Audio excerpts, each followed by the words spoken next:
Warning: this podcast features adult subject matter, adult language, and things not meant for children to hear. Viewer discretion is advised. You've been warned. If it's Thursday, welcome, ladies and gentlemen, boys and girls, children of appropriate ages, to the latest episode of the ImNoJoe podcast, the show where every armchair quarterback can feel like Eddie Bravo. Today, as like most days, I have got a glorious panel here to break down all these shit talking and shenanigans, the fight announcements and fuckery that is shaking loose from the MMA tree since we saw you wonderful folks last. So before we get into all that fun and fuckery, first and foremost, gentlemen, how you doing over there? Fantastic. Much better than last week. Well, I think I saw the knockout of the year the other night. It was just fucking, it was one of the most brutal things I've ever seen. Just awful. Just awful. Hell yeah. I'm doing fucking fantastic myself. I'm glad we're close to some fights. Hopefully we get to see some knockouts like Brother Fresh was just talking about. I want to see some awful knockouts. Hell yeah. Hell yes, absolutely. So, excuse me, as we like to do to kick things off around here, we're going to start off a little bit of news and recent events, fight announcements, fight cancellations, injury reports, rumor confirmations, because we don't like to spread the bullshit, things that are relevant in the MMA world that we feel you folks need to know about going forward here. So now, as is often the case, at least the last couple of weeks here, we're going to start by tying back to something that kicked off last week, and I was almost angry, but I was almost more disappointed that literally within 10 minutes of us going off the air, Demetrius Johnson announced his retirement at 168 live in Denver.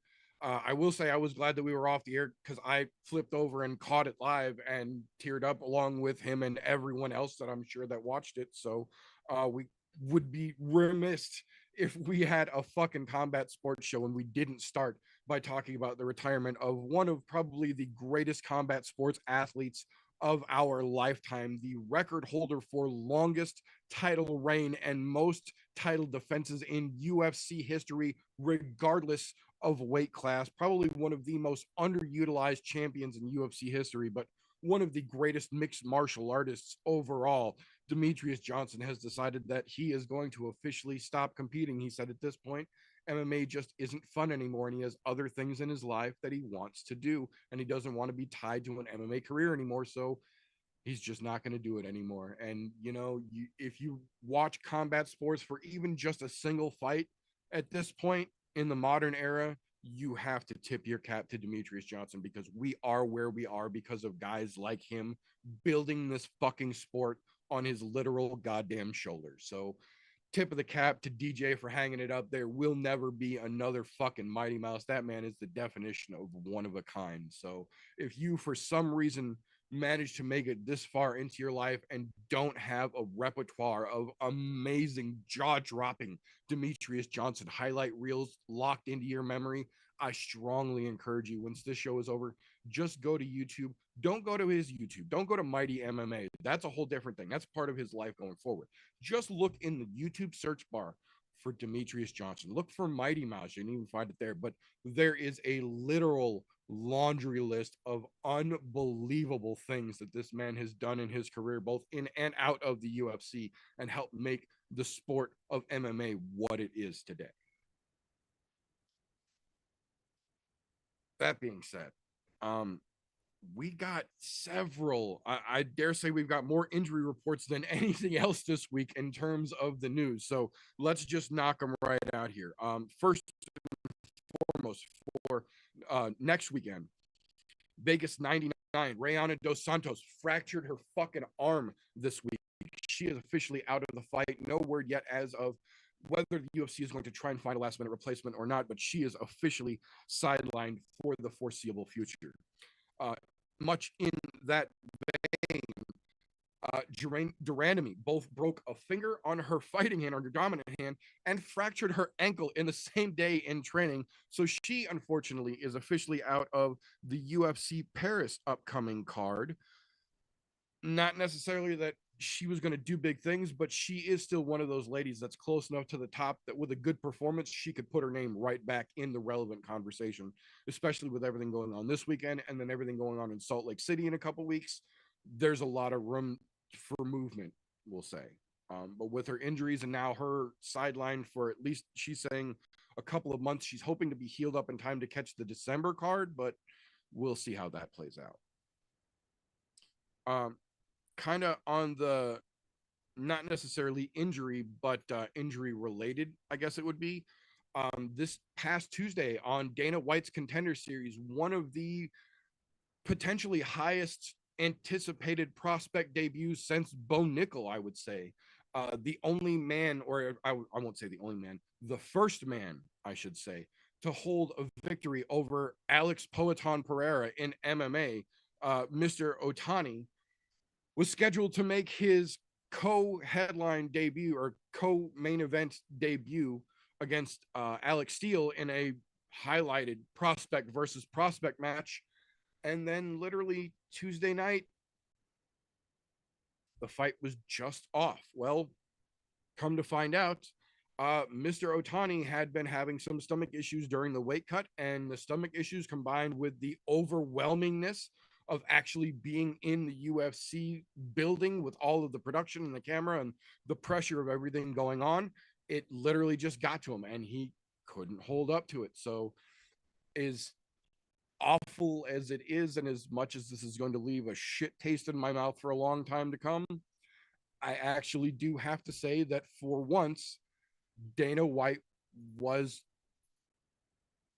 correct. Sometimes the lights really just are too much for folks, and this is one of those situations. Otani got to the big show and couldn't cross the finish line to even get into the cage. So as much as I hate to give that asshole any kind of fucking credit, I do try to make a point on this show. We give credit where credit is due, regardless of where it comes from. So broken clock can be right twice a day. This is one of those situations where Dana actually spewed some bullshit and was actually correct. So As annoying as that is, I am going to give the flowers in that particular situation. Hopefully, Mr. Otani can get his health under control, get his woosaw on, get his shit together, and get back in there. Because if he can actually get through someone on the Contender Series and get himself to the UFC, he was the first man to beat Alex Pereira in MMA. That will help speed him up the track, unless the Contender Series really was too much for him, in which case you're never going to make it to the actual big show, my man. Sorry, but we'll see. We'll see how that plays out. Excuse me. On the other side of that one, though, we've got a coming back from injury story here. As anybody that watched that fight saw, when Rafael Fiziev's knee went, you literally could see the ripple through his leg as his ACL snapped. It is officially healed. He has been cleared by doctors. He is officially ready to get back after things. Everything is good to go. And he's even got a name that he wants for his comeback fight.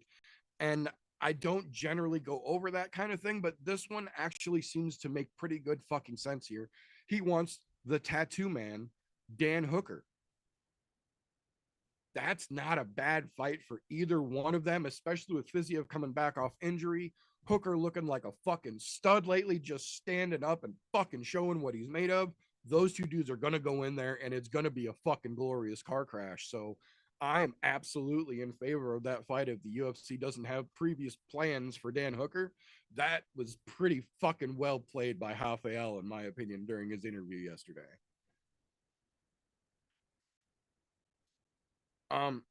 We've got a couple of weird ones from Dana here. The first one, we got confirmation from Dana that the schedule for the rest of 2024 is officially worked out, barring any more injuries to the upcoming events, even though everything hasn't been announced yet. And officially stating from Dana White on behalf of the UFC, Conor McGregor will not fight in 2024. The schedule is closed. They said they are working on putting him on one of the first pay-per-views of early 2025, but even then, as is always the case working with Conor, nothing can officially be tied down just yet. Color me surprised. I was going to say, this is pretty much what all of us have been saying all year long. Here we are, September, and we knew back before the fucking bullshit press conference in June was scheduled, that wasn't going to fucking happen. So at least now we've got confirmation, officially speaking, that Conor's not going to compete in 2024. We'll see him at best early 2025. The other one that was, I think, even weirder of Dana to come out and say it, he's been very argumentative lately, as we mentioned with last week when Stream East came out and addressed his quote-unquote streamer gate attack that he plans for this weekend with the come and fucking get it response. But then Dana came out and kind of made a weird, it wasn't really an announcement. It was more of a challenge, I think. He said that they have put so much into the presentation of everything going on in the sphere that they bet that no one at home or in person will be able to actually take in everything going on to such an extent that he put up a $25,000 bounty for the first person to come up and confirm all of the Easter eggs that are being put into the full presentation that is the sphere. On one hand, that kind of feels like a fucking wild goose chase to send people on to just keep people paying attention.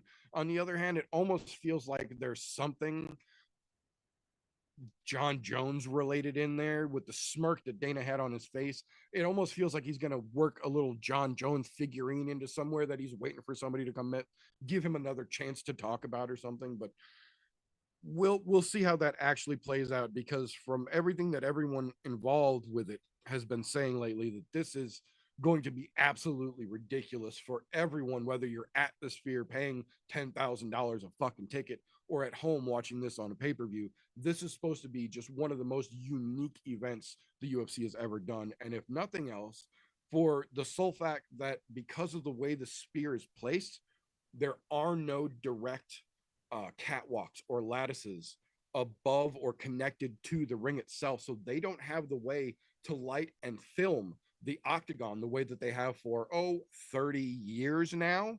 They literally had to come up with an entire new system to both light and film what's going on in the octagon without the structures that they've had in literally every other performance that UFC has put on to date. So if nothing else, I'm curious how this is all going to play out. I'm not necessarily as excited as Dana is, obviously, but I am curious to see how this all plays out.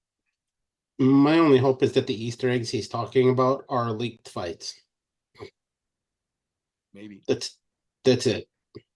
Maybe.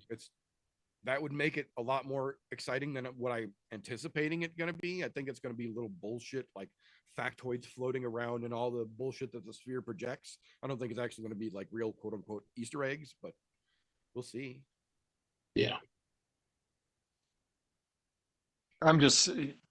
This one kind of gets me because this is the highest ticket price they've had. This is the highest sponsorship they've ever had. Like this is the biggest moneymaker the UFC's ever had. And then Dana White's playing his usual fucking games and trying to get more people to come in and watch and try and spot everything. Because Lord knows you're not going to be able to make a run at that bounty unless you've got a receipt for actually saying, "Hey, I paid for the fight." Right. Because otherwise they'll be like, "Oh, how'd you see it?" Yep. So, there's a million things going on, and it's all just more money. Yeah. Look over here while I reach into your wallet. Yeah. Exactly. Yeah. Did he up the price on this one? Oh, I don't know. I haven't officially looked yet. I don't think so, but I wouldn't be surprised. I wouldn't be surprised either. Yeah, Dana White gonna Dana White, as we like to say. Yes. But last one I've got for news here this week is actually, I guess it's a Schrodinger news tender, for lack of a better term here. It's unresolved and at this point currently unresolvable. I checked literally just before we went live, 20 fucking minutes ago here, and still as of right now there is complete fucking radio silence. On 4 days notice last week, Cody Durden stepped out of the fucking woodwork to take on Matt Schnell, and to the surprise of pretty much everyone watching, landed a very nicely secured ninja choke to put Matt Schnell in big fucking trouble, and then it was over quick. As they were talking to Cody Durden and then went to go leave the octagon, Matt Schnell took his gloves off, laid him in the center of the octagon, waved at the crowd, and walked off, and literally has not said a word publicly to anyone since. For anyone not familiar, that is the international symbol for I retire. Granted, the last 4 fights in a row for Matt Schnell have all ended in him being finished one way or another. So if that is what he's deciding to do, I completely understand it. And this is absolutely one of the situations we would much rather see a fighter go out on their own terms, able to form complete sentences and tie their own shoes, than the opposite side of that coin. But on the other side of things, how many times have we seen fighters take their gloves off in the cage and even literally put them down, and then once the camera walks away, they go back and they get them and then they put them up on eBay for auction or something like that? So this is one of those weird situations where we don't actually know if Matt Schnell actually retired, which would be understandable, or if just under the frustration of getting choked out by an asshat like Cody Durden on 4 days fucking notice, the frustration got the better of him and he was like, you know what, fuck this, and he walked off. I could understand that as well. We just don't know, because like I said, even up until we went live just a little while ago, there is still complete radio silence on all of Matt Schnell's social media all the way across the board. So we just don't know. And in that situation, all I can say is if that was the last time we see Matt Schnell, hats off, congratulations on a very illustrious career, albeit a little rough at the end, still better than a lot of folks are ever going to even be able to struggle to get to. And congratulations on the rest of your life being able to be completed with coherent and complete thoughts. Easier said than done in some situations. That being said, though, that is all I have got for news this week. Do you gentlemen have anything that I might have missed? Generally, we don't talk about these things, but I saw something through the grapevine that it is worth mentioning to me because it's 2 fighters that I really enjoy watching. but there's some whispers of a possible upcoming fight of a one Mr. Bo Nickel and Paul the Bear Jew Craig.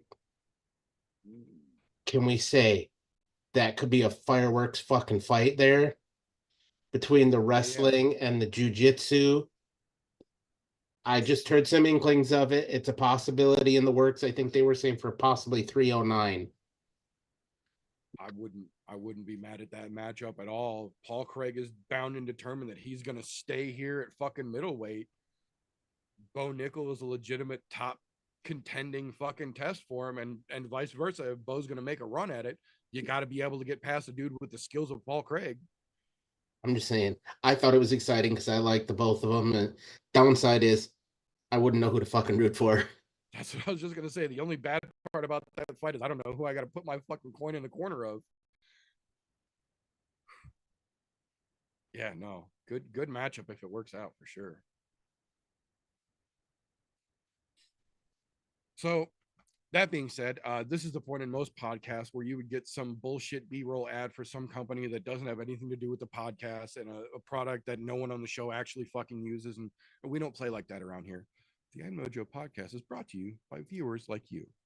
Patreon.com/ImNoJo. For as little as $1 a month, you help us do what we do around here. And as a return for a thank you, we put your name on the end of every broadcast we do on the stream to let everyone know how much of a badass you are. And thank you for helping us do what we do, as well as giving you unrestricted access to the behind the scenes, unaired and unairable content that we've got. Might or might not have gotten us kicked off OnlyFans. But it is yours to enjoy, things that we literally just cannot put out there to the public as a thank you for helping us do what we do. Patreon.com/ImNoJo. That being said, if you've been watching combat sports for any significant amount of time, like most of us have, sometimes you start to develop a set of blinders, as it were. You learn what you like to watch, when it comes on, where to see it, and you start to lose the forest for the trees, as it were. Luckily for us here on the show, we have ourselves a bona fide young person that helps keep us abreast of all the top talent as they work their way up, and just ever so vigilantly fingers the pulse of the MMA world to help keep us abreast of all these names that are going to be names before they even get to be names, in a little segment that we call Slows, Cans, and Contenders. Appreciate you, brother. So to start us off, before I get into this weekend's card and kind of talk about the cans and contenders I see here, we got the contender series going on right now. There were a couple of names that actually stood out to me this week. Tuesday night, we got one knockout. Navarro Sterling. This kid's only had a handful of fights. He's undefeated. He's been finishing people. He had a good knockout the second round of the contender series. Kid looks like he's got potential. My only thing about it, not a lot of experience, but we'll see what he can do as he really steps up the level in competition, getting into the UFC, got himself a contract. But the kid I was the most excited about, 25-year-old Josiah Smoocher, man. Like, he came into it 8-0 undefeated, all 8 wins by knockout. Won this fight by a decision, but the guy he was fighting was a Georgian fighter, training with Merab. The kid that he fought, he was pretty good, man. He was an electric fighter himself. He had some good grappling and wrestling, but Musasa continued to get up, continued to work. He just had the better boxing, the better striking, continued to outwork the kid, outstrike the kid. As good as Merab's guy was, Musasa got the split decision. Dana White liked him. I like the kid too. He's definitely got something to still kind of prove, but he's coming from the Congo too.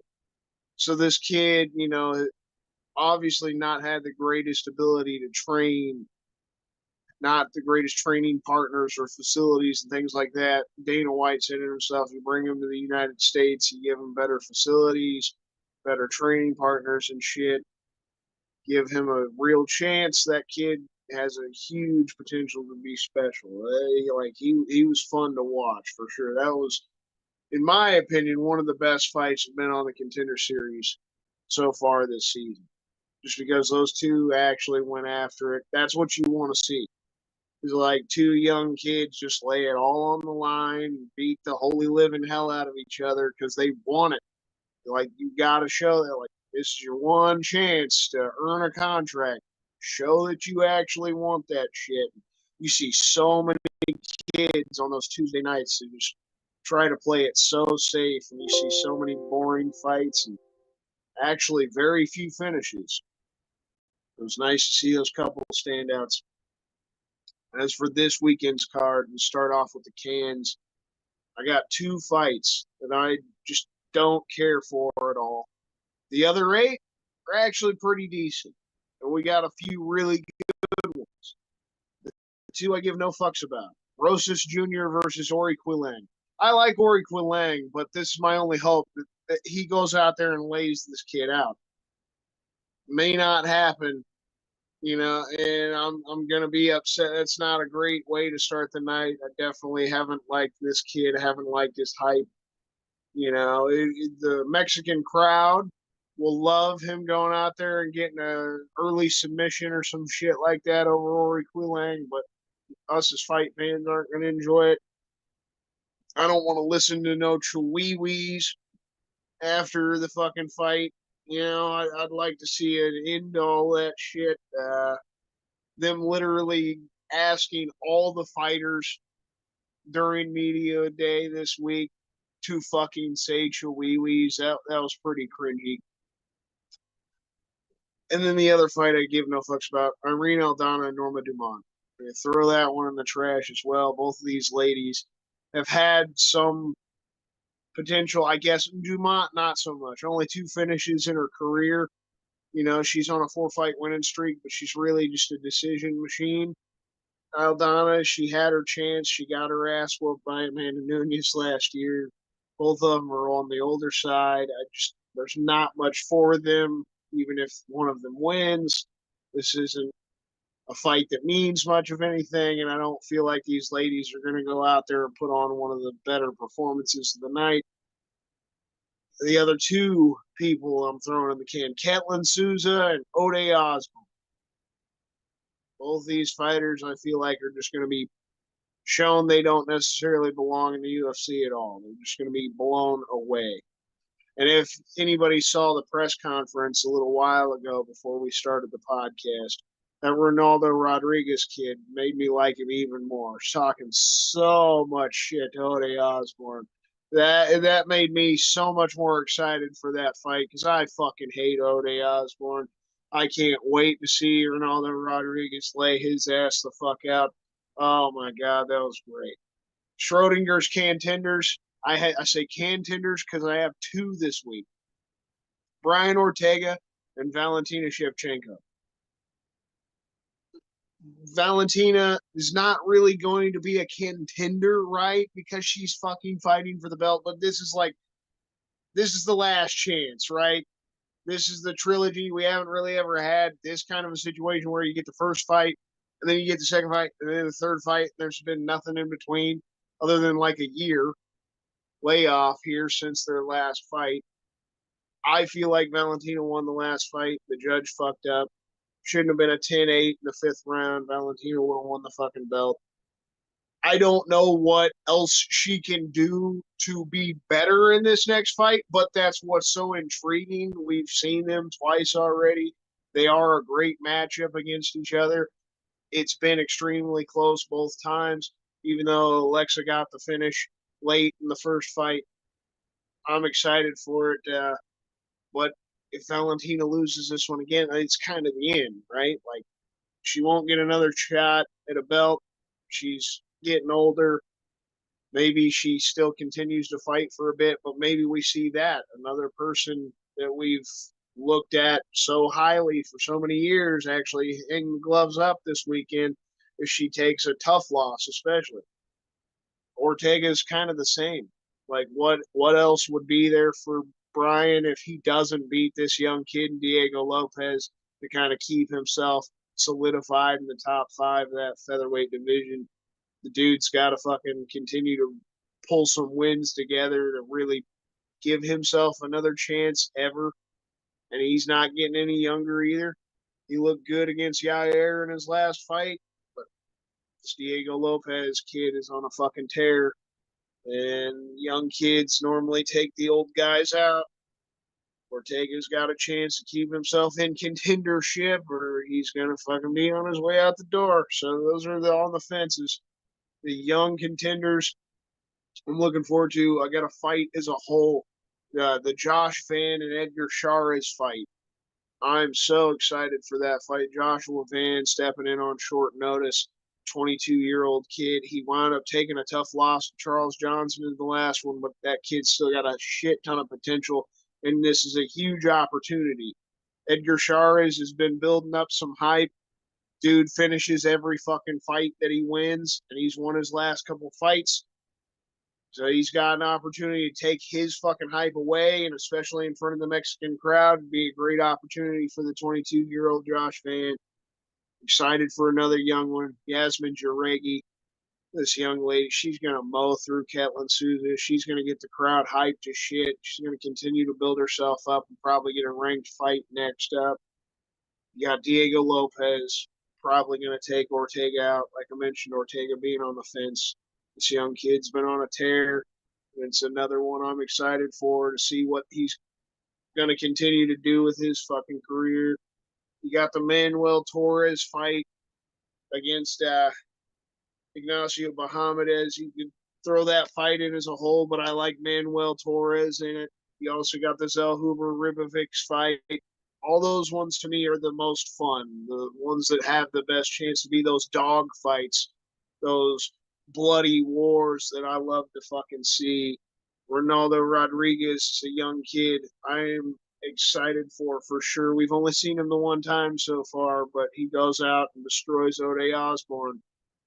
I'm going to continue to love this kid and going to want to see what he does after the fact. I'd love to hear what you boys got for your cans and contenders this week.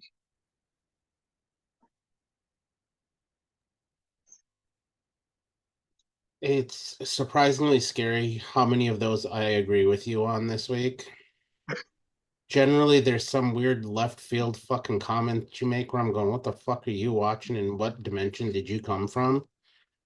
But this week you were pretty spot on. You nailed fucking every one of those down. It's hard to pick against Yasmin Uregi, Manuel Torres, although Ignacio Bahamondes, he's fucking been showing out too. As far as those last three fights that you called there, those are all great because a lot of those guys are new, young up and comers who look like they've got their shit together. And so we're going to see some fireworks. For me, that's great. Some of these divisions need some new life. The lightweight division obviously needs the new life. I mean, and you got two of those fucking fights in the lightweight division on here that can breathe some new life into the division because, well, it's getting a little stagnant up at the top there in the lightweight division. And as far as the cans, the fight, that opening fight, nobody likes. Okay, I don't like. You don't like. I think pretty much everybody on the panel says Raul Rosas can go fuck himself with a big black dildo. I said it. Don't care. I'd rather see a Ricky Lang go out there and fuck his world up. But they're tilting the scales in his favor for Rosas because, well, they're trying to make it an easy rise because 18-year-old kid, young star. Now all of a sudden, oh, I want to be champ and retired by 25.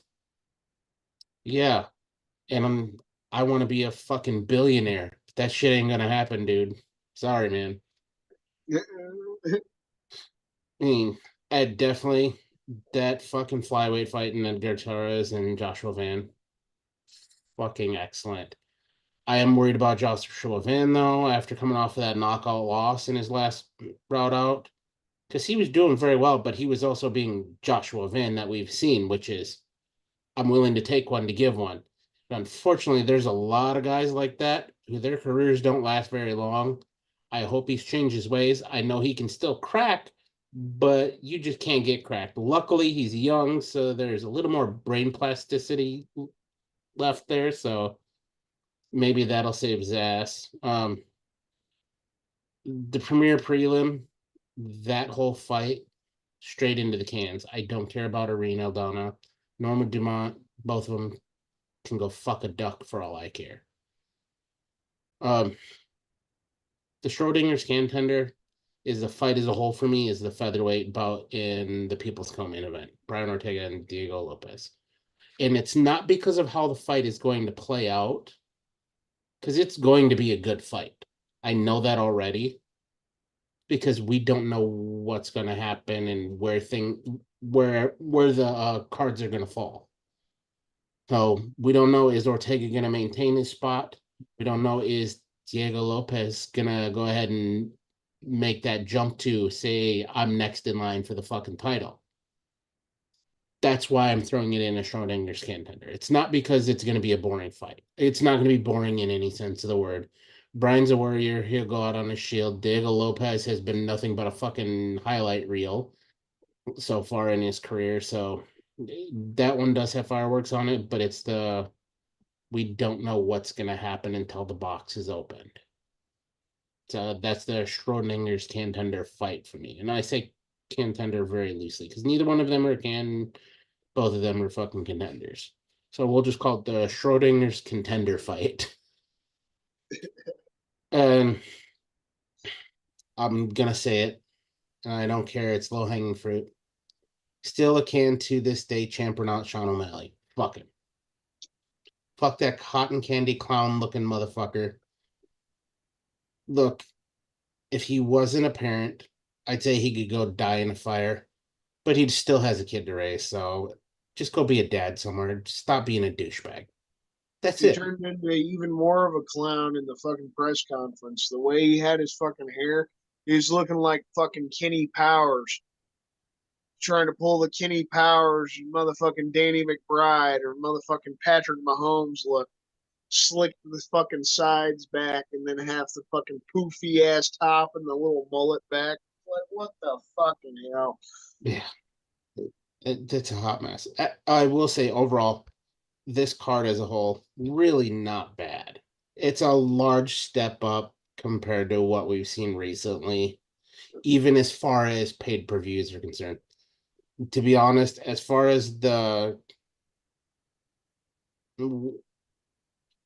consequences to each and every fight on this card, well, just about each and every fight on this card, I would say this ranks above UFC 300 as far as the consequences of fights are concerned on this card, because there are a lot of consequences and who's going to take that next step, who's going to get the shot at the title, who might fall out of the top 10, who may never get a shot at a title again. There are a lot of consequences and a lot to be gained on this, which I think is far greater than what we saw at UFC 300. So I'll say, comparatively, as far as that is concerned, this is a better card than 300 was. You don't want to visit Montana around the time of a Sean O'Malley fight. I'll tell you that. Being this close to old boy's hometown, like it's nuts. People are crazy for O'Malley here.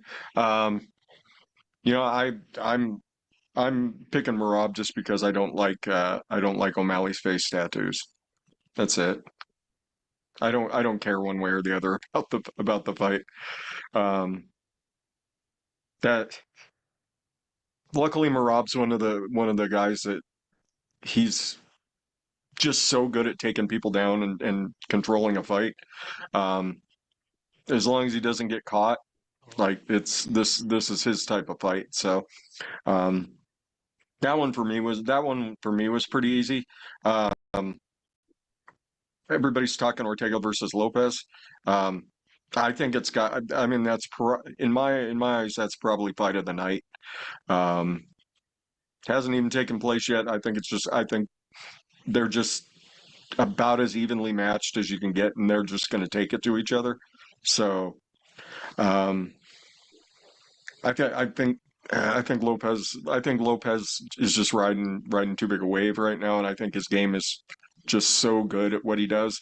But couldn't ask for a better opponent to try and work it out because it's gonna be exciting. Maybe that one, if it goes the way that I'm hoping that it goes, that could also be up there for like a fight of the year. I think that one had my mouth watering when I saw that pop up. When I was doing my notes for this, I was like, "Ooh, wait a minute, that could be really good." Let's see here. Aldana versus Dumont. There's your bathroom break. Luckily, you'll have time to take a big steaming loaf of a number 2 with Dumont being in the fight, because that'll be what, 15 minutes of her pushing somebody against the fence, or trying to push somebody against the fence and laying in weak ass knees. So, fuck that fight. Although in Aldana's defense, I think every one of us would get taken out. Never mind. I'm not defending her. Let's see. What other ones did I really have? Did I make extensive notes about here? Shevchenko versus Grasso. I mean, Shevchenko's 36 now. So it's those. I'm giving her credit because she's just refused to go quietly over the last couple of years. She's definitely not the Bullet that we remember back when she first burst onto the scene, was just decimating everybody. But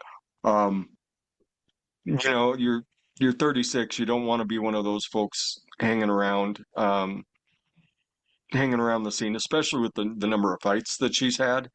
I'm sure she's made her money. I'm sure that she could get out of this and go have a rewarding life doing something else. I mean, just as a coach alone. So, I mean, if she doesn't win this fight, and there's a very good shot that she takes this fight. Until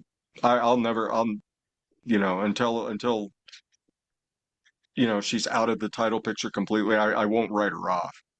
But like you guys were saying, I mean, this could be your last shot. You don't know that if Dana's gonna let you come back into something, especially being 36. What's he gonna make you prove next if you don't win this fight?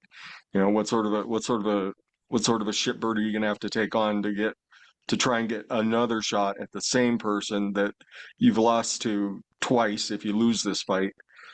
I think that one's probably the biggest Schrodinger's equation right there is Shevchenko versus Grasso. I mean, just what happens if she doesn't win? And if she doesn't win, I mean, I kind of hope she walks away. Just says it. I've had a good career. I had a good run. Lord knows Dana's back and truckloads of money up for this fight for her third one. So, walk away with your head up. Go out the way that you want, hopefully. But yeah, if Shevchenko doesn't win, I mean, I don't see another way for her to get back into the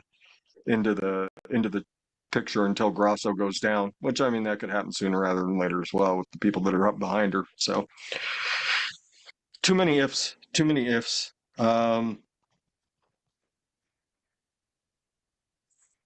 Anything else? Aori has the best nickname, Mongolian Murderer. Other than that, probably going to get stopped pretty quick. Van versus Shires. I'm looking forward to that one just because Van just doesn't know how to quit. I mean, he is coming off a pretty bad loss, but he's only 22, so I don't think that's going to stop him. I think he'll come back in with kind of his own same game plan. So that has potential to be that's a dark horse fight of the night right there. Those two, I don't even know if it's all that dark horse. I think that's just going to be two dudes just going after each other.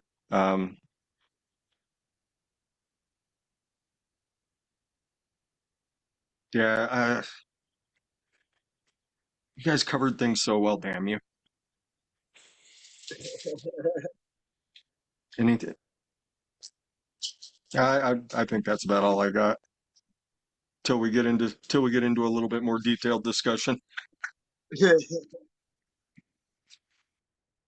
No, I absolutely agree. You guys definitely did cover the vast majority of it here.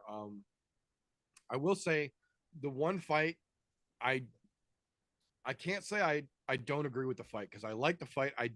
This is one of those situations I don't like the fucking placement. Like on a card this important where you're trying to keep the flow of things going, why the fuck would you open the card with Rodriguez versus Osborne? This is clearly an opportunity for Lazy Boy to come in and choke O'Day the fuck out, which anyone and their brother can fucking tell you is going to happen. The only question is he going to do it immediately to try and make a show of it, or is he going to drag it out and try and get something fancy so he can make a real highlight reel of it? There's no question that O'Day is going to fucking sleep here. Lazy Boy is one of the highest prospects in the jiu-jitsu world in Mexico, and he's coming in here against a guy with virtually no ground game. So this is a tailor-made fucking fight for him to choke Osborne out and get his highlight reel. It's just a matter of when and how. Given night, man. Any given night. But everybody's got a puncher's chance. That's true. That's true. I can just see. It's funny. You can just see all three of your faces drop a little bit when I said that. O'Day has a chin. And that's the thing, is that if Lazy Boy tries to strike with him, he's going to give O'Day the chance to take this fight back from him. If he's smart and he does what we yell all the fucking time, do what got you to the dance, he's going to go out here and put on a fucking highlight reel. I just don't think that this is the fight that should be open in the fucking card. I think that this should be somewhere in the prelims. I think there's a couple in the prelims that could have been swapped with this one, but other than that, I'm not mad at the fight. I'm just mad at the placement of it. The one that I think is really sliding under the fucking radar the most, though, is that Manuel Torres versus Ignacio Bahamondes fight. Bahamondes has just been like quietly rising his way through the fucking ranks, and I don't think he has looked bad yet in a fight. He clearly is still a young guy and he's got some shit to work on, obviously, but he's never looked actually like bad anywhere in any of his fights. So the fact that he's already so well rounded and as hungry as he is, the fact that Torres is such a fucking killer already here just screams fight of the night fucking potential for me. I think those two are going to light the goddamn building on fire. But I think other than that, you guys covered it pretty fucking well. I don't even have a contender this one. Hell yeah. I'm looking for the two wrestlers that are going to try and bang one out, but I don't really see anybody that's that dumb. So I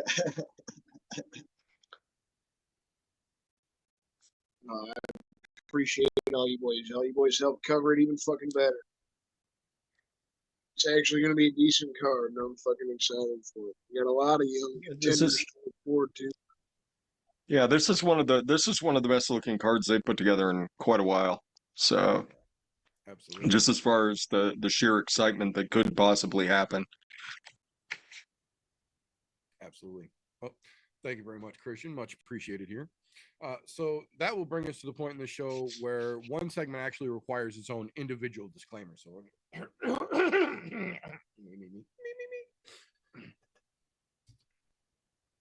Tapology.com does not in any way, shape, or form support, sponsor, or endorse the I'm No Joe podcast. Yet. That being said, Tapology does offer you the option to go onto their website and create free accounts to make fantasy-style MMA picks like we do here on the show. They even let you make groups. So we made one. It's called ImNoBookie, all one word, or Group 965, however you need to find it. The group is open to the public, and you are welcome and encouraged. Make yourself an account, join the group, and let us know who the hell you are so we can hold your picks accountable with ours in a little segment that we call Tapology with TJ. Well, welcome back to the shit show, everybody. Sorry I wasn't here last week. Unfortunately, Thursday didn't work out for us. Friday, I decided to go watch a Packer game, which, to be honest, that was a losing fight too. I'm glad to see we wasted so much money on a quarterback who gets fucking injured in the first game of the season. Way to go, Green Bay. Anyhow, we're gonna jump right into this. Last week, fucking Burns versus Brady. I think we've seen the end of Burns, albeit he did release a statement saying he still wants to fight. I don't think we're going to see him in that top lookout pitcher. He's gonna end up acting as a gatekeeper. But anyhow, that's beside the point. We're not doing a fucking recap here. To start off with, Donna finally picked her lips up off the ground that she's been running over for the last fucking couple weeks and pulled her shit back together, taking the top spot with 9 of 12 correct. Now, there was a bit of a fucking fight at the bottom for a minute. It was a good old three-way fucking slugfest. But Vindog Booty Hog decided he's going to say, fuck you guys, shove you guys out of the way, let the steamroller run over his dick, and then plays hopscotch with the fucking remains that were on the ground. Fucking, he had a rough week. 4 of 12. 4 of 12 correct. Which is weird considering the week previous, he was fucking kicking ass and taking names. Now, with all of that being said, everybody else in the group was 500 or better. So at least 50% of their picks were better or were correct. And we were pretty spread out throughout the group. I had a rough start last week, kind of picked it up, but it wasn't enough to catch the top of the fucking pack there. They were just out of reach for some odd reason. Although there were some fights that definitely went a little sideways compared to what I was thinking. But, you know, that would explain why Donna won. She's got some sideways picks in her, apparently. With all that being said, let's take a look and see where we're at with the Grand Prix right now. The Grand Prix, we are sitting. Oh, fucking Christian over there, sitting in the top spot with 1,055 points. I am just behind him with just under 100 less at 945. The meter is sitting at 930, so just a cunt hair off there in third. Donna, with the win this week, brings herself back up in fourth, just less than 200 off the lead. Don having just a shit show of a time there, sitting at 690 in the fifth spot. Vindog, because he tripped so fucking hard this week, is 410 points off of the lead. But we've still got quite a few events left to go. We've got another 4 to go. So, including this week. There's 4 to go. So, anything can happen in the next 4 weeks, and then we'll be setting up another Grand Prix. Now, in the meantime, if you guys have not or are wanting to, you can come over and join us. Tapology.com. Sign up. Count as free. Everybody likes free shit. I know I like free shit. You make picks for free. There's no money involved here. This is shit talking, bragging rights, get a pat on the back when you're right. We talk shit about everybody here when they do poorly, even myself. Group 965 or ImNoBookie, your choice. You come over, join us. We'll get you at it. If you want to let us know who you are, great. Then we can include you in the mix of people that we're talking about weekly. If not, that's fine too. Just join Tapology. It's a good time. Who knows? Maybe you want to take a couple of events just to get your sea legs under you. That's fine. Then let us know who you are. Then we can add you into the group talks here. If not, and you just want to see where you stack up compared to us, you can still join the group. It's an open group to the public. And in total, right now, I think we've got 20 members in this group. So you can always add yourself to the mix. Oh, it's 40. Oh, it's 40. Excuse me. There's just not always everybody picking every week. So to my bad there, 40 of us in the group. So let's add some more. It's free. Just remember, it's free. Now, moving on to this week, betting odds. For the most part, comparatively to what we had a couple of weeks ago, where we had some really wild and crazy odds, we really only have one crazy fucking odd on this fight. But we're not gonna touch that one first because there's a couple mediocre ones that I'll say in there. One of them being Edgar Chairez and Joshua Van. Van coming in as a minus 250 favorite on short notice. Charez coming in as a plus 200 underdog. Kind of a strange one. Wasn't quite expecting that. The other one I want to talk about here, Daniel Zellhuber, Esteban Ribovic. Esteban coming in as a plus 185 underdog. Zellhuber coming in as a minus 225 favorite. That one checks out there for me. Although I think they're a little wider than what they could be, because Esteban hasn't been that bad. People's co-main, I am going to touch on this one. It's going to be Diego Lopez and Brian Ortega. Ortega, the higher ranked fighter, sitting number 3, is a plus 165 underdog. Diego Lopez coming in as a minus 200 favorite. So still kind of close to a coin flip, but they're looking past Ortega. Everybody forgets Ortega's got a nasty guillotine. Just putting that out there. Now for the 2 widest odds on the card here, Ketlin Souza and Yasmin Uregi. Yeah, Yasmin coming in as a minus 500 favorite over a plus 360 in Ketlin Souza. That checks out 100%. 100%. Now, for the widest odds on the card, and this is where I would say feel free to bet the house against us, because I don't think it's quite as close as you would think it would be, albeit a short notice fight. And that's Enrique Lang and Raul Rosas got hit in the face by a frying pan junior. They've got Rosas coming in right now as a minus 1,000 favorite over a plus 650 in Enrique Lang. I don't know where the fuck they're coming up with those numbers on short notice like that, but Raul Rosas is not as good as they want to make him out to be. This is one of those ones where I feel like do yourself a favor. Go bet $100 on Enrique Lang. Make yourself $650 if he wins. Easy 650. I'm just saying it's there. I don't think Rosas is going to steamroll him like everyone thinks he's going to. Now, with that being said, and that being the widest odds on the card here, as per usual, we'll cover the co-main and main. Co-main, Lex Grasso, Valentina Shevchenko. The challenger coming in as a plus 115 underdog, and the champion in Alexa Grasso coming in as a minus 140 favorite. I like the coin flip odds. The way that the last fight worked out, we all know that Valentina got fucking robbed. And, well, Grasso remained champ. So, yeah, you got to give her a little bit of favoritism because she did in the first fight put on one nasty fucking rear naked, albeit not under the chin. But when you see her pull her fucking arm off and it's all white here and everything else is looking like a cooked lobster, she's got some fucking grip strength there.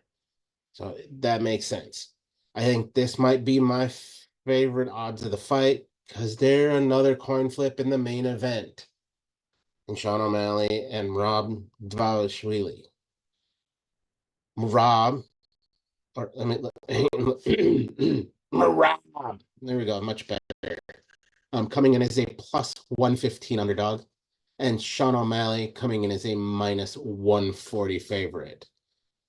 Coin flip. It's a fucking coin flip. However, I think those should be reversed because, to be honest, I think Rob is better than fucking any opponent that Sean O'Malley has fought to this point in his career. Anyone. To include Aljamain Sterling, who was the former champ, Merab is better than fucking Aljo is, period. There's something about the fight in that dog that is just way worse. And he's got the best gas tank in the division, bar none.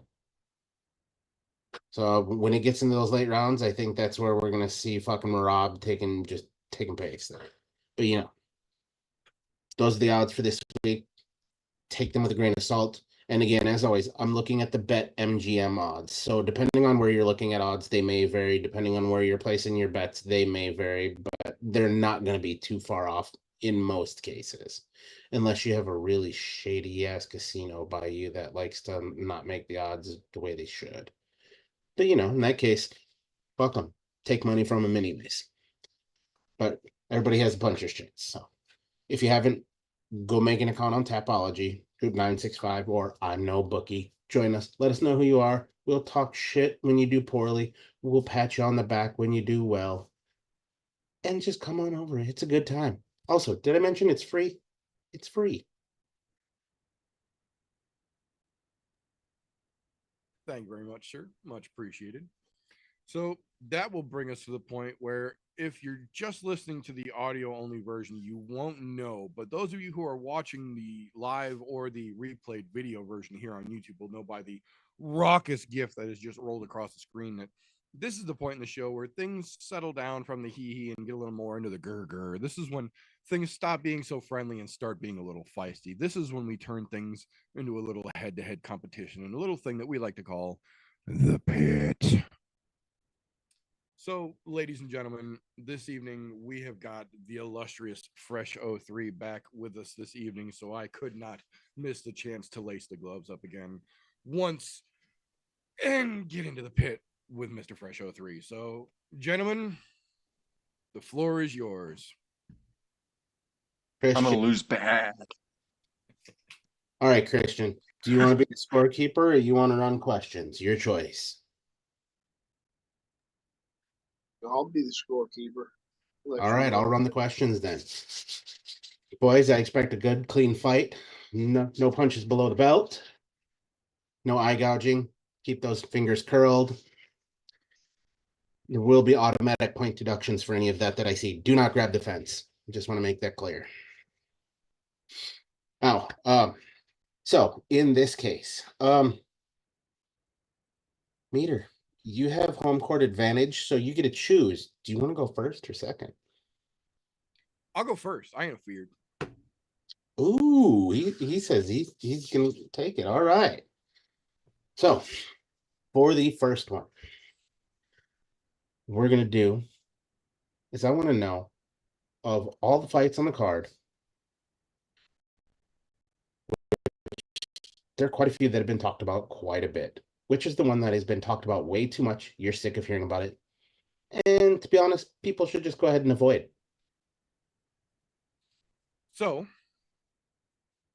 because it happens too fucking often and it did again tonight, before I answer this question, I'm actually going to give everyone the combat sports menu for the weekend because I keep forgetting to do it at the beginning of the goddamn show and remembering when I'm at the end of the goddamn show like now. So before we finish the pit, I'm actually going to take just a moment here and read folks the combat sports menu rundown. He's ducking. He's ducking. Yep, he grabbed the fucking fence. So, for those of you who are unaware, this weekend is Mexican Independence Day coming up on Saturday. And as is often the case, there are more than just a couple of combat sports events to be held this weekend. So there is plenty of punchy kicky if you are not wanting to spend the UFC money and your Uncle Khabib doesn't have that hookup. Wink, wink. That being said, as is more often than not the case, first thing bright and fucking early tomorrow morning, 8:30 a.m. Eastern, 7:30 a.m. Central Time, because they're on the other side of the world. One Friday Fights 79 is kicking off. This is just two MMA fights, 10 Muay Thai and MMA glove matches. So this is not one of those for the casuals that are going to look for somebody they know. This is if you need to see somebody get kicked in the fucking head while you're drinking your coffee, one's got you covered. Tomorrow evening, 7 p.m. Eastern, 6 p.m. Central Standard Time, LFA 192. This is one of those where there are a couple names that even the casuals are going to recognize. Hardcores are going to recognize about half this card. If you're just looking for punchy kicky to help you eat your dinner Friday night, LFA's got you covered because this is where the UFC pulls a lot of their talent. So a good performance here could very well land you in the UFC for your next performance.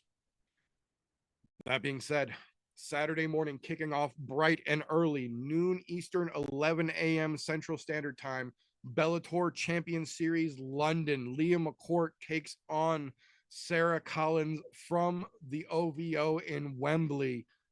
A lot of good fights on this fucking card. A lot of good fights on this card. Mark DeCasey stepping back in. My homie Archie Colgan getting back into kick ass and take names. Couple of former UFC names. Wink, wink. If you don't know, now you know. There's a couple of fights on that Bellator card that's going to get your lunch kicked off with some good punchy kicky. That being said, an hour later from over in Poland, KSW 98. This is another one.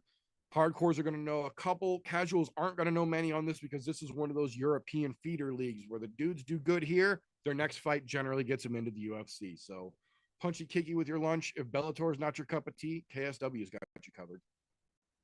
That being said, the big one, the one that most people are looking forward to, kicking off at 7:30 p.m. Eastern, 6:30 p.m. Central Standard from the Sphere in Las Vegas. All 7 names, UFC 306, Riyadh Season presents UFC Noche, Dvalishvili versus O'Malley. Too many fucking titles. Plenty of good fights, though. We'll talk about more in just a little bit, but not to be outdone. And I would be remiss as a combat sports host if I did not mention the man who almost always competes on Mexican Independence Day and puts on a hell of a show, no matter who is across from him. Saul Big Red himself, Canelo Alvarez, taking on Edward Berlanga, kicking off at 7 p.m. Central, 8 p.m. Eastern Saturday night, going somewhat head-to-head with the UFC. We'll see which one runs longer.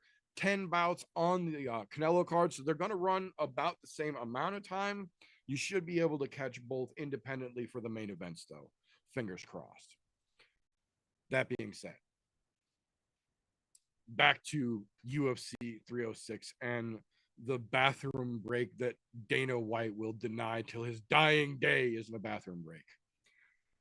The one that pretty much everyone can walk away from, in my opinion, is the one I mentioned earlier. It's the curtain jerker for the main card. Lazy Boy MMA is coming in to do jiu-jitsu against a guy who cannot defend jiu-jitsu. Ode Osborne, I got nothing against him. I like him as a fighter. He's not the worst.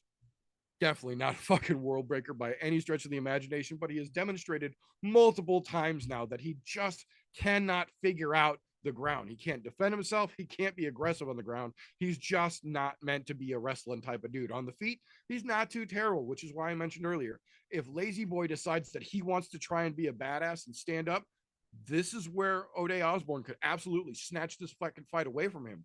At the same time, if Lazy Boy wants to play with his food, so to speak, this could be a long 10 to 12 minutes of watching somebody just get big brothered on the ground and a very, what the fuck are we doing here kind of moment. And I don't think that's what you need to open your main card with, but that's kind of what I feel we're going to get here.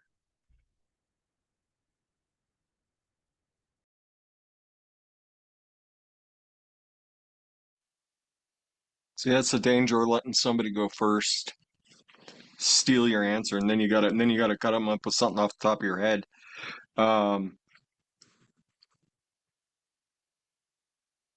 So what's the bathroom break that Dana White is denying is going to be a bathroom break, huh? I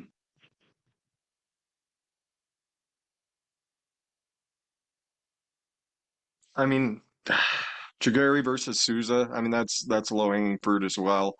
Um, the rest, I mean, this is such a good card.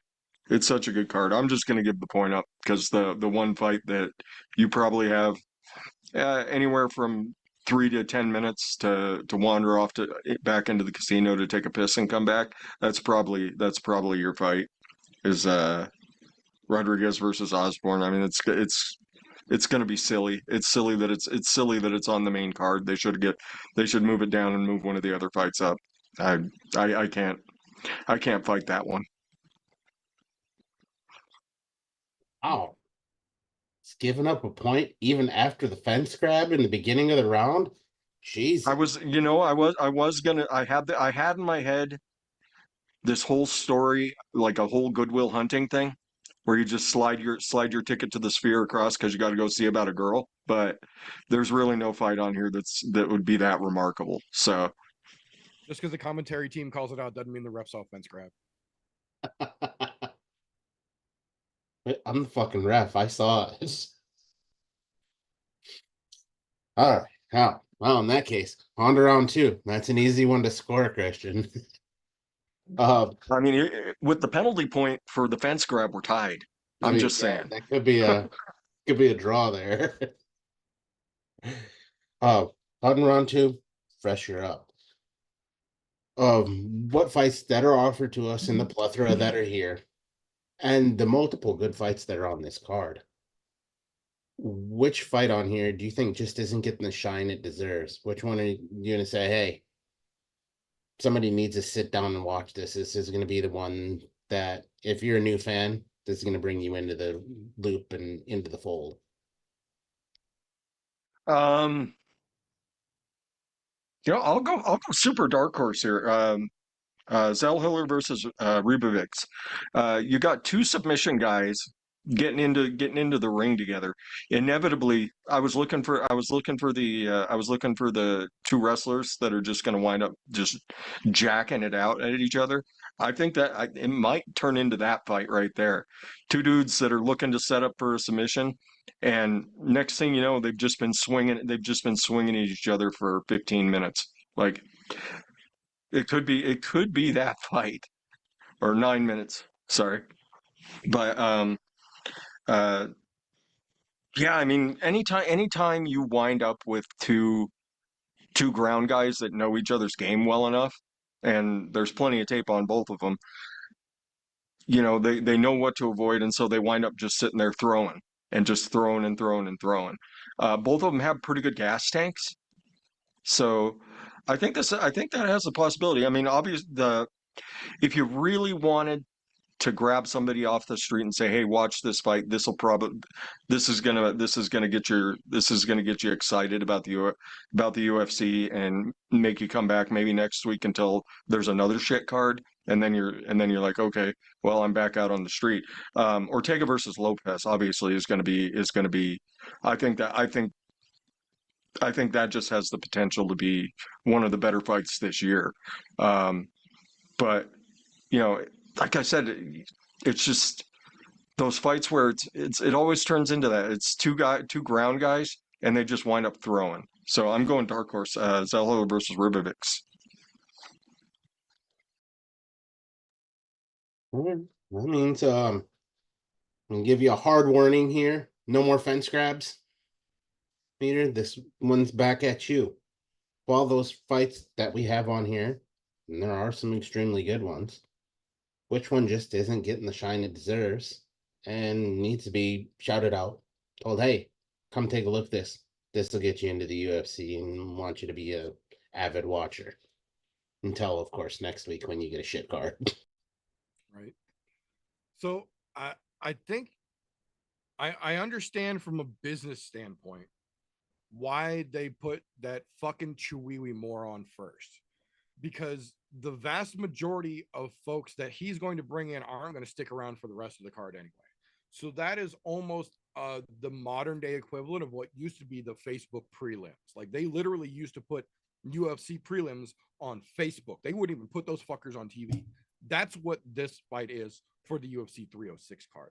But what I think they did right was following that with a fight that's actually going to mean something and that's actually going to be entertaining. I think Edgar Chairez versus Joshua Van, aside from the fact that it's a short notice fight, is the fight that's going to get the crowd actually going and paying attention for real, genuine fight excitement here. Because Joshua Van, despite coming off of that fucking rough loss against Johnson over there, is still a very highly touted prospect. And then the fact that he took this fight on 4 days' notice, willing to step up, fuck that, we're doing this weekend, that makes it that much more exciting.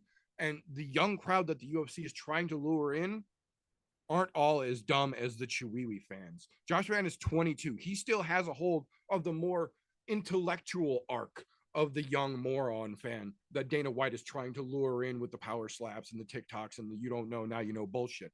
Joshua Van has a chance to do that for bona fide young fight fans, people who are interested in fights but don't want to listen to some moron go. Joshua Van can do that for you. He's a good enough fighter. He's good enough on the microphone. And on the other side of that, Edgar Chairez has been just absolutely lighting the fucking cage on fire every time he gets in there. And you know damn well he's going to come in with that Mexican flag waving fucking high and pointing at everybody in the fucking crowd like this is a WWE event. And then that crowd is going to start fucking getting into it. That's what I'm calling for the one. Both make some outstanding fucking points. Glad to see you listen to the advice and go for the fence grab again. Otherwise, we would have had to deduct a point there again. That being said, we're moving on here. Round 3. The ball is still in your court. So we're going to jump right into the co-main event of the evening. With the co-main event of the evening, how do you see this playing out? Do we get another draw? Does somebody get fucked? Do we see Valentina never get a shot again? Or do we see Alexa fall off the horse and then we have a fourth, because then there'll be a horse apiece in a draw? So I try and make a point to hold on this show credit where credit is due, regardless of where it comes from. I have nothing against Alexa Grasso, but I am not an Alexa Grasso fan. I am more than willing to recognize what she has done for the Mexican people, for the Mexican fighters as a whole, for the UFC. But I don't in any way, shape, or form hold her to the same fucking standard or to hold her in the same regard that the UFC does. I am firmly in the fucking camp that Valentina won the second fight, and we shouldn't even be having this fight to begin with.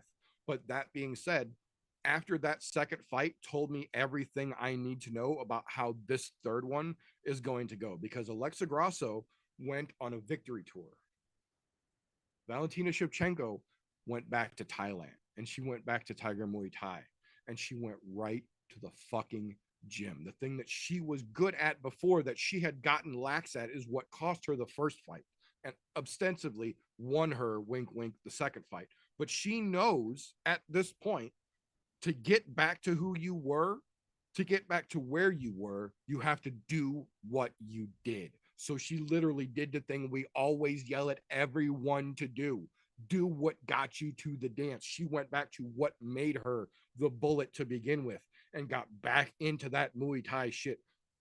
If she comes in, I have zero doubt in my mind, if the situation presents itself Saturday night, she's going to throw a spinning head kick at Alexa.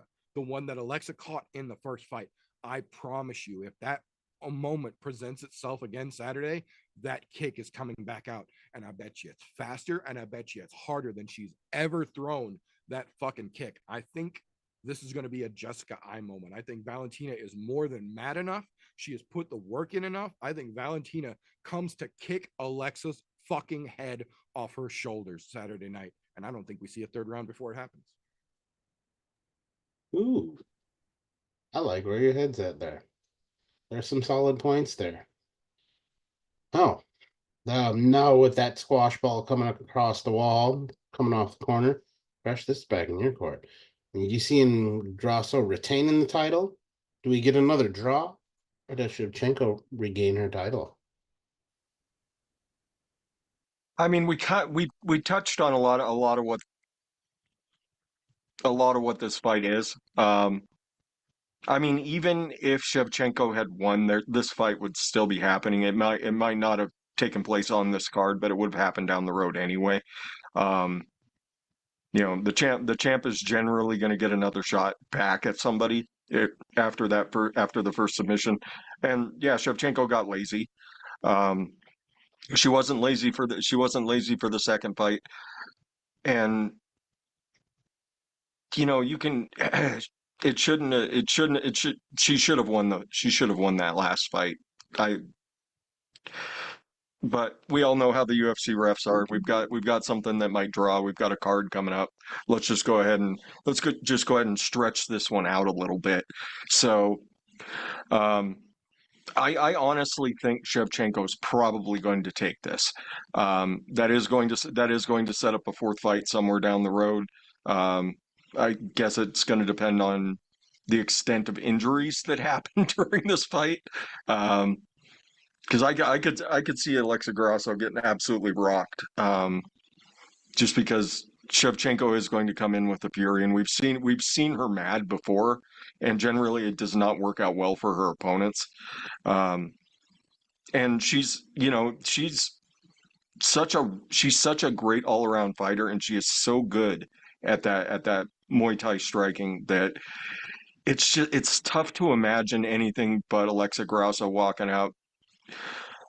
I'm not gonna say with a Vulcan style forehead that we've seen before when someone pissed somebody off, but it's this is just, it's a tough one for me to say anything bad about Shevchenko. Yeah, she's getting older, but she's a pro athlete, and pro athletics has changed a lot over the last, what, 15 years or so. I mean, it's a lot easier for these premier athletes to keep themselves running until, you know, early 40s, where before that was just inconceivable. You know, nothing. There was no way you were going to be at the top of your game when you turn 40. You know, you got fucking LeBron James. What's he, 49 at this point? Still running out and scoring 25 points a game. So, I mean, the technology that's involved, the training programs, how much better we understand the human body, it's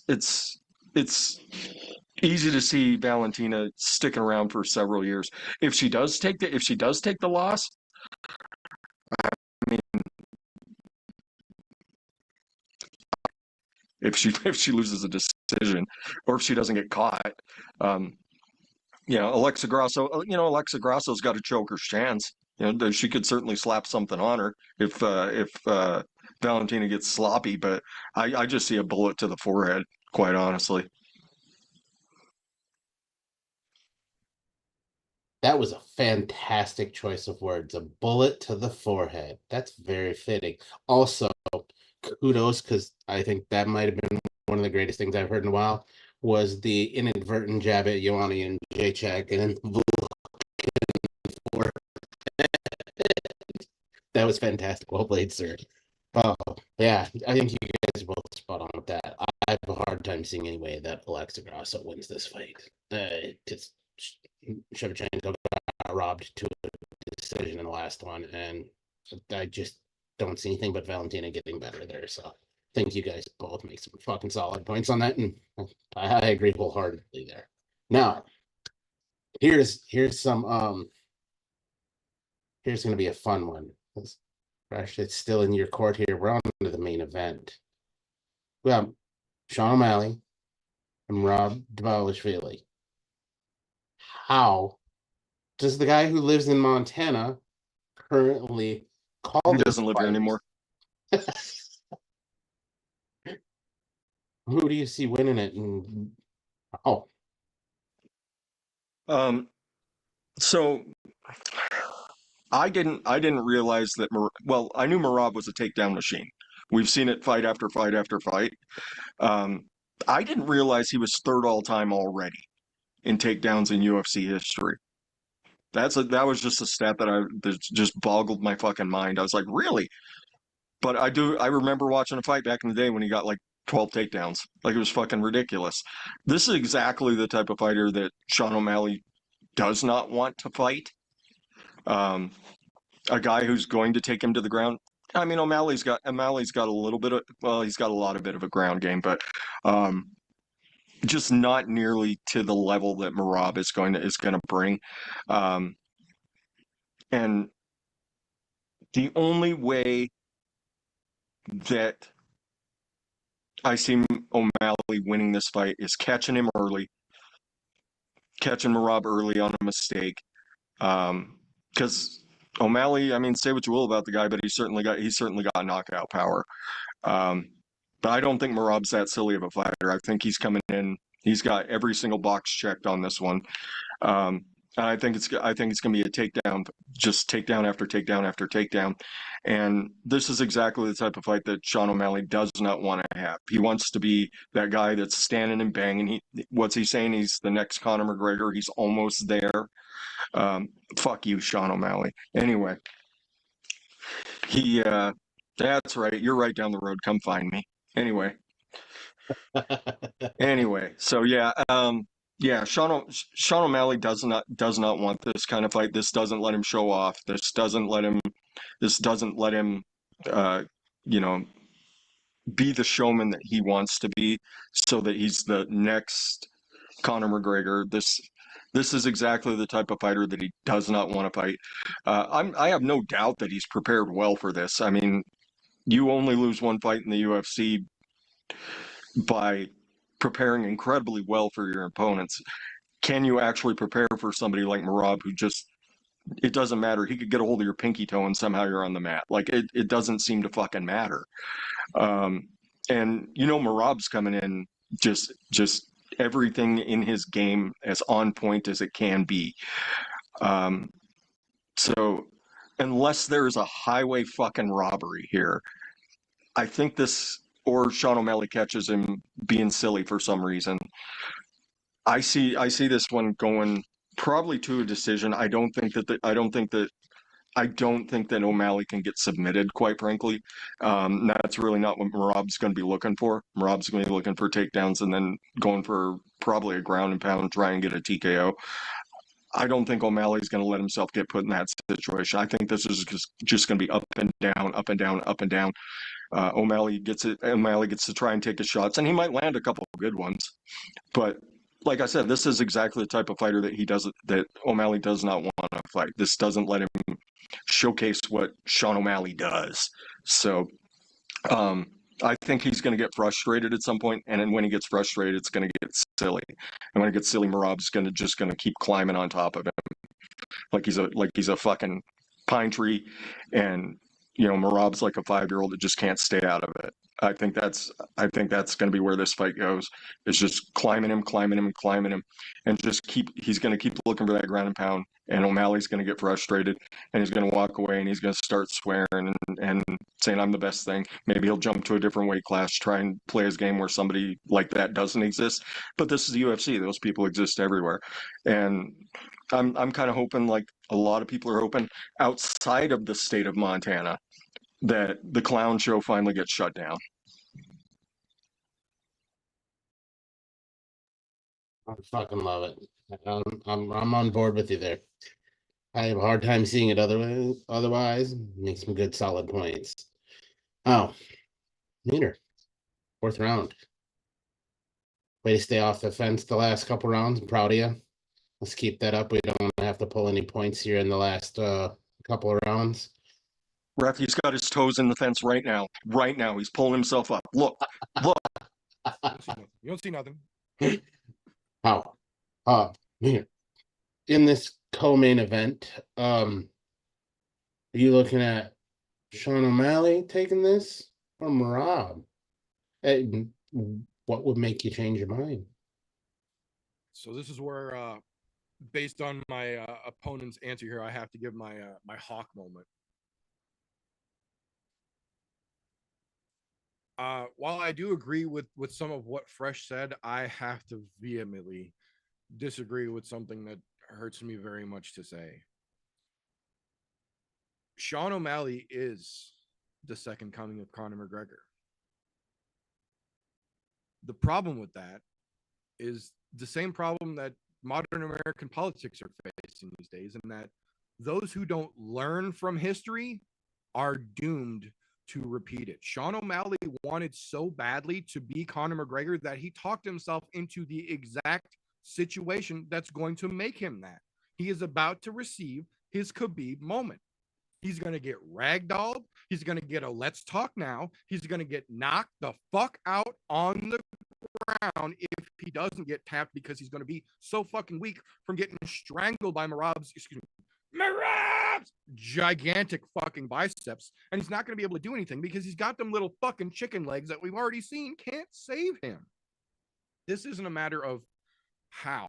This is just a matter of how much. Sean O'Malley cannot withstand the machine. It's just a matter of how much is Merab going to have to pour on before he breaks Bozo Jr. and ruins his perfect little fucking payday, because Marabito is representing the Mexican people in the main event. God damn it. Ooh, I like where that one went. I like Marabito. I like that. I mean, they have been saying he's been adopted by Mexico this week, so I mean, it makes sense. The only thing I have to say about the main event is this. The UFC wants Sean O'Malley to continue to fucking reign and hold that belt. Because to be honest, he's a bigger cash cow than Merab right now. But if Merab keeps up the social media posts that led up to him getting this fight, not to mention the here, let me go live on Instagram while I'm getting my fucking face sewed up 3 weeks ago, he's gonna be the fucking guy that we want. I mean, the dude's a fucking ham. If you guys haven't listened to it, I would highly suggest going back and listening to his interview with Demetrius Johnson. They recorded it last week before Demetrius actually went and retired. Sorry, teared up there for a moment. That's a rough retirement to have happen. But anyhow, I agree with both you guys on a lot of the points there, and the choice of wording from the both of you tonight is fucking fantastic. I'm loving it. I know who I'm up against. I know who I'm up against. There was some really good play in words here. This has been a fucking fantastic one. Now, normally we would go to the posted notes, but we're not doing that tonight since I'm in charge. I have a fucking legitimate question that I want answered right now. It has to do with fighting, but it doesn't have to do with this event. It has to do with it. I could take him. It's a good solid answer before we even get there. So before I ask the question, what I want to know is, Mira, you had prerogative to go first. Do you want to go first or second this time for the 5th round? We gave you prerogative coming out. Oh no, Fresh is going first this time. He got too comfortable. He got too comfortable. Oh, he got too comfortable. All right, we like this. I like where this is at. My toes are not in the fence. My toes aren't in the fence. Look away, ref. Now, so this is my question. We have a fight upcoming, hopefully, between A1 John Jones and Stipe Miocic. And I'm going to say this in a specific way. Less, for better terms, let's pretend that we already know the outcome of this fight. And I say let's pretend because I'm pretty sure we know the outcome of the fight already, but let's pretend John Jones wins the title. So he retains the title. Do we A, see him lay down the gloves and retire? Or do we see him B, take the unification fucking fight with Tom Aspinall to unify the heavyweight title?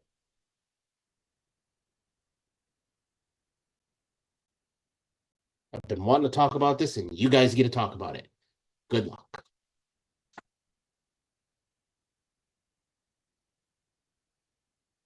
Huh.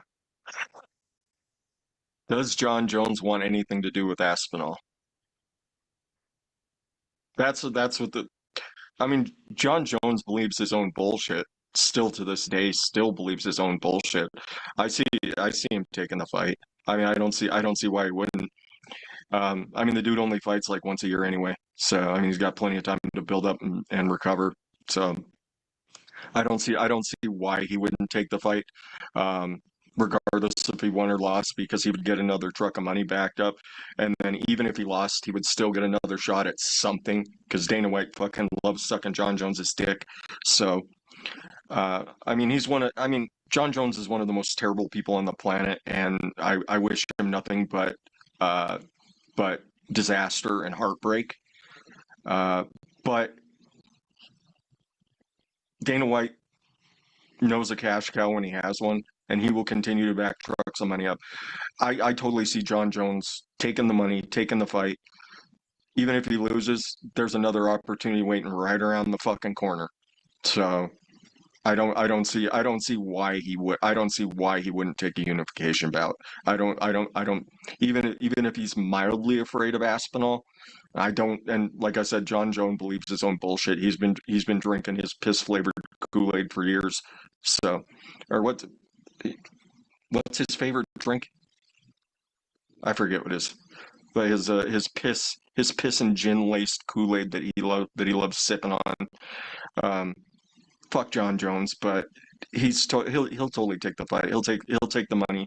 He doesn't believe that anybody in the world can take him. And I hope that he gets proven wrong. I hope that he gets absolutely destroyed. But even if he does, there'll be the next fight. So it doesn't in the end it doesn't fucking matter. Good solid answer. All right, Meter. Into your court now. Assuming that he wins the fight, does he retire like he's been hinting at? Or does he man up and take that fight against Aspinall? Or maybe he keeps running from him by fucking just retiring off in the sunset. What do you think? So I think Fresh was half right. He was right in the fact that Dana White knows a cash cow. The fact that he missed is that John Jones also knows a cash cow. He didn't sit on his ass for 3 years bulking up, quote unquote. He sat on his ass for 3 years until Dana realized getting John back in the cage was going to put more money in his pocket than letting him sit on the sidelines anymore. John Jones also understands a cash cow when he sees one. And he knows it's not Tom Aspinall. He knows it's not retiring. He's already laid the groundwork for what he's going to do next. When he beats Old Man Stipe, and I hate to say it, but he's probably going to beat Old Man Stipe, he's going to call out Alex Pereira so that Alex gets the shine for trying to be the first 3-division champion, and John Jones gets Cirogan 2.0 to fight against to retain his status as the greatest heavyweight before he retires, leaving Tom Aspinall holding the fucking bag, unable to catch and steal that legacy back. Ooh. That's a good solid answer too. Wasn't in the A or B choices, so there may have been an eye gouge there, but I guess I didn't see that one coming. Must have had my back turned while that was going on. That answer was hiding under the ring. I'm just saying, that fucking question has been bothering me so goddamn much because I don't see a world where Stipe beats him, unfortunately. No, unfortunately, at this point, that He's- moment is past. I mean, it's the UFC. I mean, there's always a chance. I mean, don't get me There's wrong. the slim chance, true. There could be the chance that he pulls the old beat the shit out of his guts like he did to fucking Danny, yeah. DC and wear him out that way and then get it. But I just keep having this weird fucking inkling that we're never going to get the unification fight that the fans deserve. And I think that's exactly why John's going to do that, because then he gets to fight Alex. Doesn't even have to address Tom. And in fighting Alex, leaves Tom holding the bag, because once he beats Alex, which he will be able to do by basic wrestling, then he can retire as the greatest heavyweight, and Tom doesn't even get a chance to come back and try and snatch it back. Well, see, and that's where I say there's a tarnish on your record. If you don't unify the titles, you don't get to say you're the greatest because you never unified that belt. That we will decide. What is it? November 2nd, I think, or November 9th, I think, is the MSG card. Yeah. Because there's 2 schools of thought here, and neither one has been confirmed.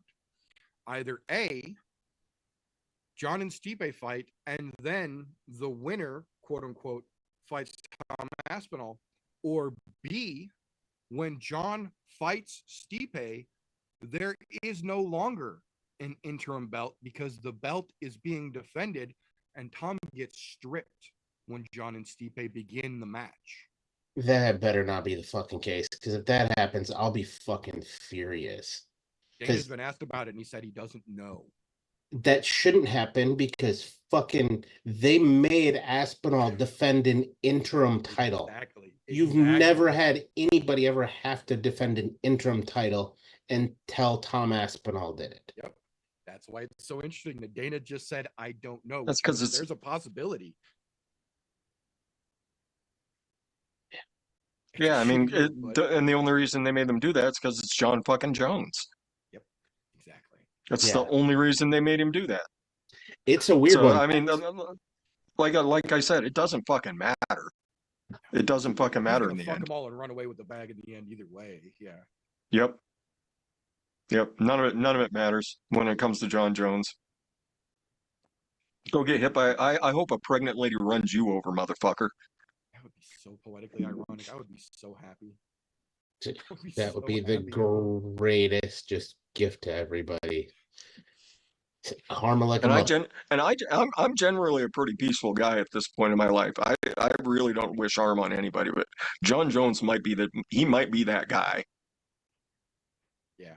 If anybody was, John would earn it. And I loved Crazy Bones when he first started. I loved watching him go for that leg sweep and then bring that elbow back up and just fucking KO everybody that was stupid enough to fall for the same trick. I loved watching that shit. Loved watching that shit. And then the real John Jones came out. Now fuck him. I hope Stipe just bursts his fucking colon in the middle of the ring and he shits himself to death in the middle of a UFC ring. There's your fucking money bag, Dana White. I'm not gonna lie, that would be fucking hilarious, and I would be all in on that. That would probably be the greatest YouTube short I ever recorded in my life. Just meet her like this. I give him the Alex Pereira. You have to do that with a fucking poop emoji put above your hand. Right.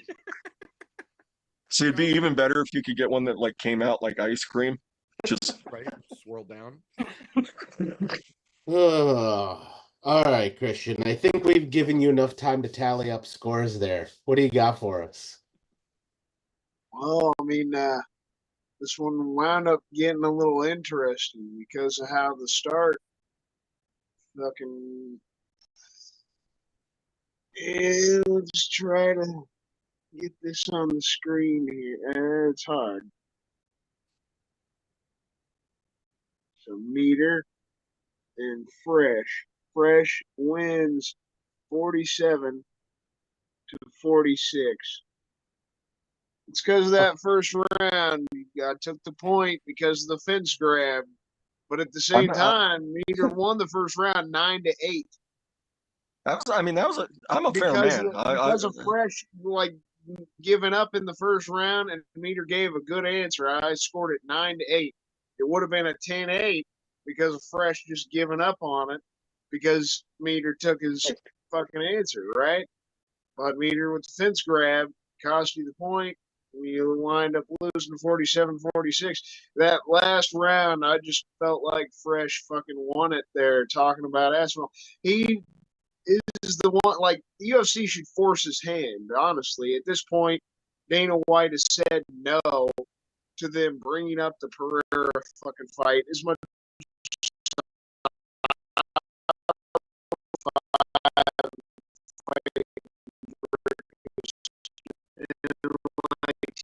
TJ bringing up.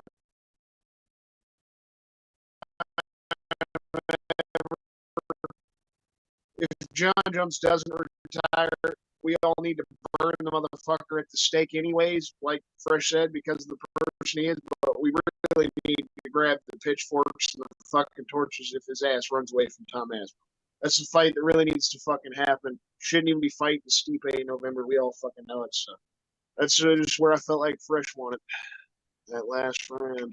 Man, you could have had yourself a Valentina Shevchenko, fucking Alexa Grasso's draw, but no, you had to grab the fence. You couldn't wait for your turn on the mic until after the fight was over. You screwed yourself. That's all right. That's all right. I'm a gracious champion there, Valentina Mitero. We'll get you the rubber match anytime you want, man. I smell cigarettes and alcohol on TJ's breath. I'm gonna have to talk to commission. Yep. Good thing I wasn't the guy that was scoring it. You blame the scorers, not the ref this time. No, good match, Fresh. Good match. Thank you very much for coming on. That was one of the funnest pits I've been in. So, like I said, I was aware of who I was up against most. Like Meter invites you to come on the show. You're like, all right, well, I'm going to be in the fucking pit. Better get some pro wrestling lines lined up here. What won it for me was the bullet comment and then comparing the fucking just the side slap to Joanna and Jacek forehead. Oh yeah, good shit. Well, thank you very much, sir. Much appreciated. Always a good time when you're here to help us out. It's a blast, man. It's a blast. Tell my job to quit sending me on trips so that I can actually hang out. But Right. No shit. I also like getting paid when I'm getting paid right now. So if they tell me I need to go, There is that. There is that, of course. But that being said, that is all we've got for this particular episode, boys and girls. Thank you very much to everyone who tuned in. If you did catch us live, thank you very much. If you were not able to catch us live, we do this pretty much every Thursday before a fight weekend over on youtube.com/at ImNoJoe. If you don't catch us live and you don't want to, I understand. I own mirrors as well. Fret not. The week after we go live, the all audio version of the podcast drops over on anchor.fm/ImNoJoe. You can pick it up to your podcast consumption platform of choice, Google, Spotify, Apple, you name it. We are everywhere through there, and you ain't got to look at these mugs, and I don't blame you. That being said, if you don't mind these mugs and you want to help out around here, patreon.com/ImNoJoe is the easiest way to do it. For as little as $1 a month, you help us do what we do, and we give you a thank you at the end of every broadcast we do because you're so awesome. So if you like what we get up to around here, please make sure your notifications are turned on and you are subscribed to whatever platform you're picking us up on. Give us a thumbs up if you like it. We appreciate it. Helps us out around here. On the other side of that coin, if you did not like what we get up to around here, first and foremost, what the fuck are you still doing this deep into a podcast you don't enjoy? Give it a thumbs down and then go fuck yourself. We won't even dispute it. That being said, when we wrap things up here around Thursday night, that is not the end of the fun because Friday morning, pretty much every Friday morning, this gentleman, wait, no, he's over there. There he is. That gentleman over there and his other half dropped their podcast, the Slow Bake and Contemplate podcast, over there on Spreaker.com. Links to their podcast and their social medias are all down in the description, as well as the link to their channel over on the ImNoJoe Discord server. Go tell those guys how awesome they are and listen to their shit as well. Appreciate you, brother. The fun never fucking stops once we swing back around the next week, every fucking hump day. I feel like the brother's eventually going to get back to the regular swing of things. Doing the fucking fairway. Mid-October. I made the announcement on Saturday. But eventually, the brother will get back in the normal swing of things, even still. With him being off on Wednesday nights, and no foggy fairway on his YouTube channel. So make sure you do check out his YouTube channel, Golf Tea Vapes. Make sure you check out Golf Tea Vapes everywhere on all social medias. Follow the brother everywhere you can. Check out all the links down in the description. Show the brother some love. I agree. One of the best shows going. Appreciate you. Just taking a little bit of hiatus for the summer, and to be honest, You know, when the shows feel like a job, it's time to take a break. I completely get it, man. I needed the break, and now I planned on coming back sometime this month, but now with the new puppy in the house, I was like, no, I'm just gonna take my time, enjoy the new doggo, that kind of thing, you know. Yeah. And I got Disney in 3 weeks, excuse me. So Yeah, I got New Zealand in about 2 weeks too. Ooh. So are you gonna go see Mox while you're there? we were trying to figure out how to make it work, but she's like the closest I'm gonna get from her is like a 6-hour drive. Hey. Yeah, so I wish, man, I wish I could meet Mox. That would have been fucking sweet. For those that aren't following, what does she call herself now? Usually Moxley Psychonetic. Let me look. I'll look real quick. She's actually doing quite a bit of art, like as an art professor. So let me find her. aramoana.df. There you go. ARAMOANA.df.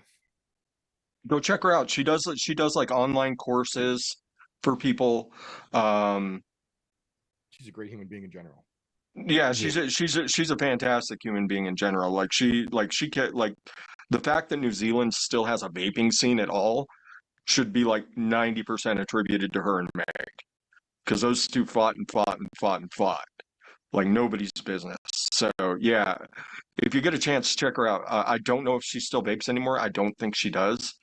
But yeah, she's she's just a really cool human being. She does, like I said, she's doing like free online courses for people, teaching you how to paint acrylics, oils, all sorts of stuff. She's got some really cool art of her own that she does. She's working a lot with like the local museum scene for getting like students getting their art posted so that people can see it. She's doing a lot. She's being Mox, going out and advocating for other people, which I think we all should at this point, right? So, yeah, go check. Yeah, if you guys aren't checking Mox out, go check her out. Well, speaking of advocating for other people, if you guys didn't know, Fresh03 has his own channel. Yeah, youtube.com/Fresh03. I just did a big reunion show last weekend. Got to hang out with a bunch of people that I hadn't seen in fucking forever. I think the shortest time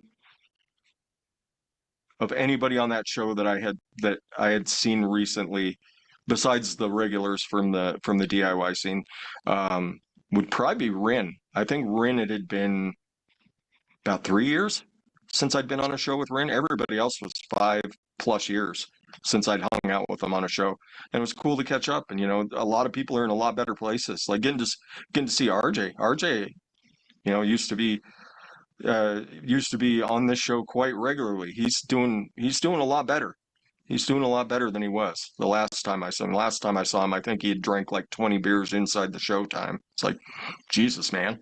But yeah, it looked like he was, he's sobered up. He's doing a lot better by the looks of it. So seemed like he was in a lot better place. And, I got getting to see that progress, getting to see people, kind of scraping themselves back up and getting their lives, back on their feet. I know I've been there. Hit your fucking lows, and then you start scraping yourself back up and you build yourself up, and next thing you know, you're driving all over fucking Montana. So, it's great to see. And, it encourages you to believe in human beings, except for John Jones.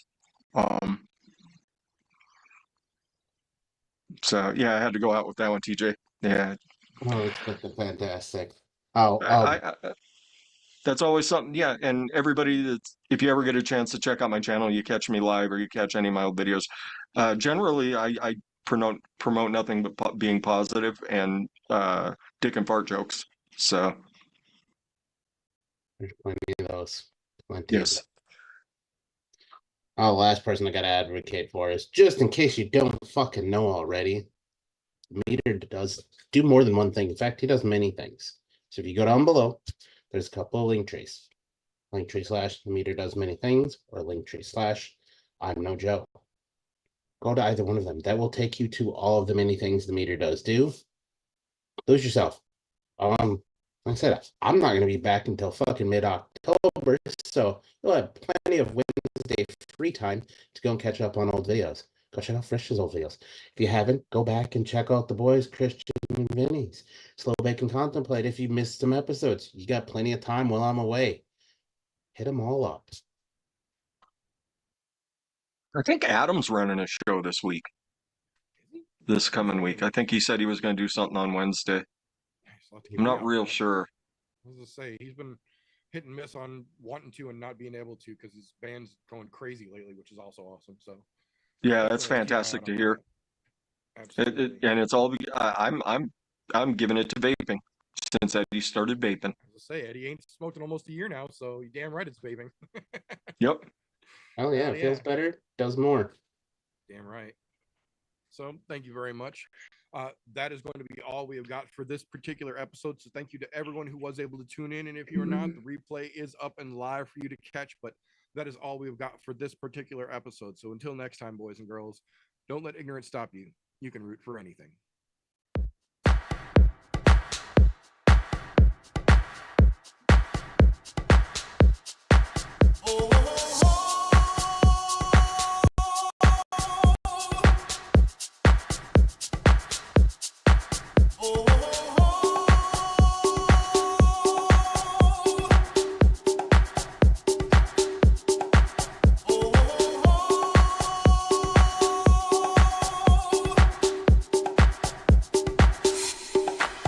Everybody was kung fu fighting.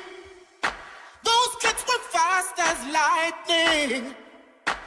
In fact, it was a little bit frightening.